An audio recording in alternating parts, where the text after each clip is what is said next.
With loving kindness I have drawn you. Jeremiah 31:3.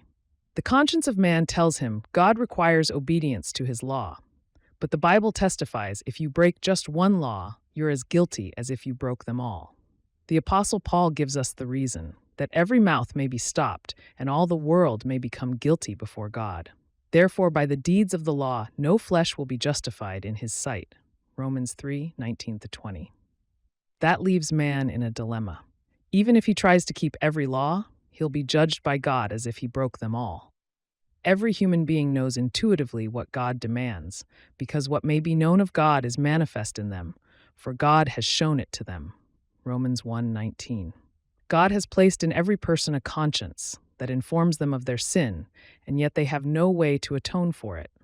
But God made a way where there seemed to be no way. Christ bore our sins in his own body on the tree, by whose stripes you were healed. 1 Peter 2:24. God came one night to your door and knocked with the iron hand of the law. The door shook and trembled on its hinges. You piled every piece of furniture you could find against the door and said, "Go away." He left, but came back later, and with his own soft hand, the hand that was pierced for your sin, knocked again, softly and tenderly. This time the door didn't shake, but supernaturally opened, and there on your knees you received Christ. God convinced you of his love. No one can come to me unless the Father who sent me draws him. John 6:44. Such is the doctrine of effectual calling. Is this what happened to you? Can you say, God drew me, and now I obey Christ my Lord? If so, he will continue to draw you until you sit down at the marriage supper of the Lamb.